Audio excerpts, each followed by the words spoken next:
Good afternoon, traders. Afternoon market wrap right here. Breakout trader.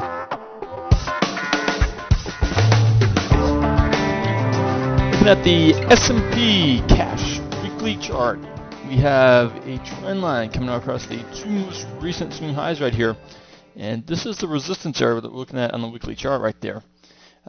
Today, basically a non-event. I think there's too much news looking forward, not enough news today to really move this market. So like I said this morning, we got Citigroup coming out first thing in the morning, and with its earnings. And if we take a look at the bank, $ bank, it had a pretty good day today.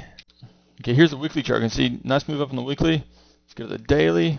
Look at this gap down this morning, but just closed right at its high today. So there's a lot of people in this market anticipating the earnings on these banks to be good. And they're probably rightfully so due to marketing and the accounting changes that's taken place. Let's take a look at the breakdown on where the market's closed. And what we're going to see is we've got the S&P closed up 2 points. So basically flat on the day in my books. Dow is down 25. Okay, and then we've got the NASDAQ 0.7 of a point. So basically flat. New York Stock Exchange did very, very well considering, up 33 points. There's a lot of financials in here. And Russell's down 0.15.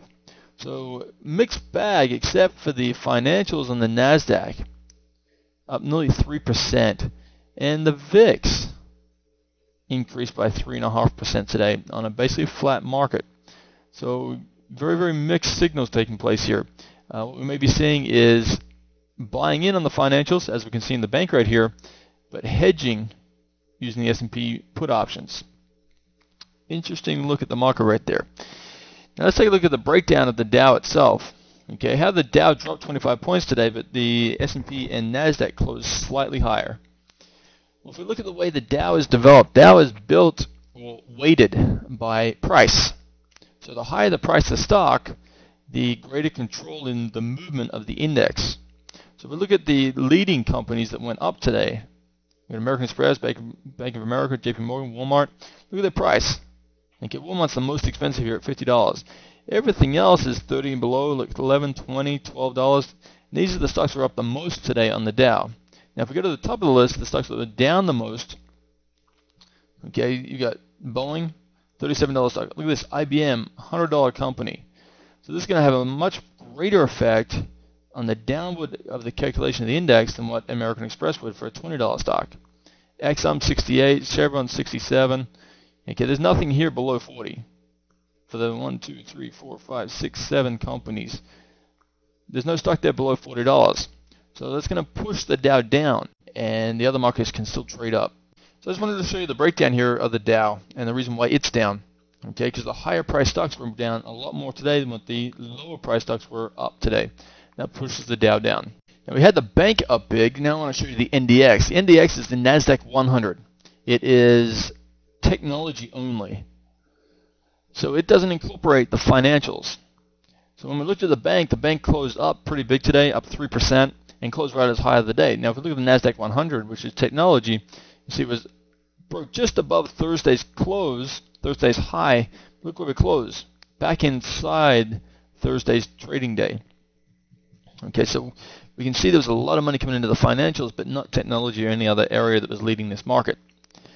So interesting view on the market. Take you through a couple trades I have on currently. One is Citigroup. Okay, what I've invested into Citi, I paid $2.78. So what I've invested into it, I'm willing to lose every penny of this. I do not have a stop loss on this position. So, like I said, this is just a buy and hold. If the company recovers over the next 5 to 10 years, great. And if it doesn't, well, whatever I've invested into it, I lose. We can see I entered right here on this day here, 278, popping over here, and we have since had a nice move to the upside. So I am going to hold this into earnings because, like I said, I don't care if I lose the money that I have invested in this. It's not going to hurt or affect my financial position. Okay, so that's one trade I own. Another one is DVN, which is on the oil front.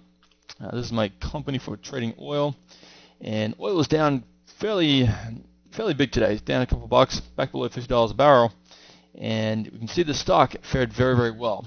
Now it is currently inside this formation. See, coming right across here.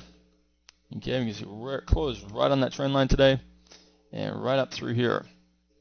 So we've got that symmetrical triangle in play. Now I'm looking for the breakout on this. I'm going to need commodities for that breakout to happen. So I'm going to need oil and other commodities moving to the upside, and US dollar dropping for that breakout to occur. So I entered somewhere in this region back here. So I've been holding this for a period of time and just riding up through. Stop loss is below this low down here. So a couple bucks at risk and currently profitable on that trade. So we'll see what takes place if we get the breakout. If not, we'll lose a couple bucks. Another one is ISRG, still holding this position. Looking for a longer term play on this guy. This has had a beautiful, beautiful base set up right here.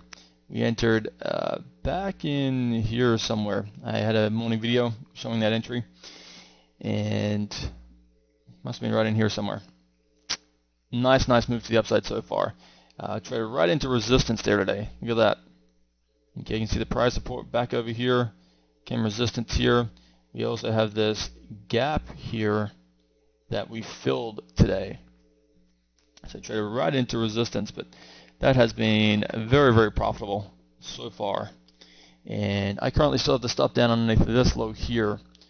So looking for a couple week pullback if we receive it. Depends on the news. There's so much news coming out this week, it's going to be hard to say whether we get that pullback or not. If everything's positive in this news, this market can continue to rally. If we get some bad news come out, look out.